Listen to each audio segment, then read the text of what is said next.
तर जम्मू काश्मीर मधली ही दृश्य आपण पाहतोय। मृतांचं पार्थिव हे शव नेलं जात आहे। जे मृत्युमुखी पडलेत त्यांची पार्थिव त्यांच्या घरी पाठवली जाणार आहेत। महाराष्ट्रातील 6 लोक हो हो यामध्ये हो मृत्युमुखी चालू आहे। पडलेले आहेत आणि त्यांची पार्थिव आज तर आपण पाहतोय या डोंबिवलीत ठिकाणी आणली जातील, श्रीनगर पुण्यात मध्ये आणली जातील। आता सर्वच पार्थिव या ठिकाणी आणण्यात आलेले आहेत आणि जे मृत होते त्यांना आता या ठिकाणी श्रीनगरच्या एअरपोर्ट वरती ते पार्थिव नेण्यात येत आहेत। आणखी काही या ॲम्ब्युलन्स या ठिकाणी आल्याचं आपल्याला पाहायला मिळतं आहे। या ठिकाणी हे एअरपोर्टच्या दिशेने सर्व चाललेले आहे, त्यामुळे संपूर्ण जी सुरक्षा आहे ती चोख व्यवस्था करण्यात येत आहे।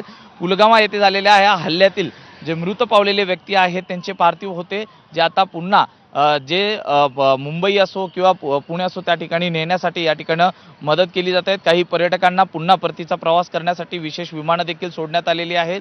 जे मृतांचे नातेवाईक आहेत त्यांना देखील या ठिकाणी सोडण्यासाठी विशेष व्यवस्था ही करण्यात आल्याचं आपल्याला पाहायला मिळते। त्यामुळे एकूणच कालच्या या घटनेनंतर या श्रीनगरमध्ये एक चिंतेचं त्याचबरोबर भीतीचं वातावरण आपल्याला पाहायला मिळतं आहे। एकूण जवळपास 27 जणांचा या हल्ल्यामध्ये मृत्यू झाला होता, त्यामध्ये महाराष्ट्रातल्या 6 जणांचा समावेश असल्याचं कळतंय। त्यामुळे एकूण डोंबिवलीतले 3, पनवेलमधील 1 आणि पुण्यातील 2 अशा जवळपास मृतांचा आकडा आतापर्यंत समोर आलेला आहे। आणि याच ठिकाणी आता स्वतः केंद्रीय गृहमंत्री अमित शाह हे देखील श्रीनगरमध्ये दाखल झालेले आहेत। त्यांच्या कुटुंबियांची त्यांनी भेट घेतलेली आहे, त्या ठिकाणचा संपूर्ण परिस्थितीचा आढावा घेतलेला आहे। आज देखील या ठिकाणी स्थानिक प्रशासनासोबत त्यांची बैठक होणार आहे। त्याचबरोबर या घटनेनंतर संपूर्णतः काश्मीरमध्ये बंदचं आवाहन करण्यात आलं होतं सर्वच पार्ट्यांकडनं आणि त्यानुसार या ठिकाणी बंद हा तत्काळ पाडण्यात येत असल्याचं आपल्याला पाहायला मिळत आहे।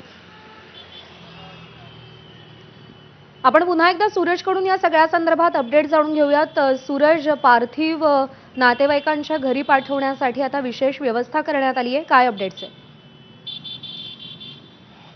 प्रज्ञा, नक्कीच हे पार्थिव आता या ठिकाणी श्रीनगर एअरपोर्टला पाठवण्यात आलेले आहेत आणि संपूर्ण चोख व्यवस्थेत हे पाठवण्यात आलेले आहेत। जे मृतांचे नातेवाईक आहेत त्यांना देखील या ठिकाणी सुरक्षितस्थळी एअरपोर्टला पोहोचवण्यात आलेलं आहे। सुरक्षा व्यवस्था देखील तितकीच तैनात करण्यात आलेली आहे। विशेष विमानं ही या ठिकाणाहून मुंबई असो, दिल्ली असो किंवा इतर राज्यात ज्या राज्यातनं हे व्यक्ती आहे त्या ठिकाणी पाठवली जाणार असल्याचं कळतंय। आता आपण पाहिलं तर 7 ते 8 ॲम्ब्युलन्स जवळपास या ठिकाणी या ठिकाणी गेलेल्या आहेत एअरपोर्टच्या दिशेने। त्यामुळे त्या अनुषंगाने सुरक्षा व्यवस्था ही देखील तितकीच चोख तैनात करण्यात आलेली आहे।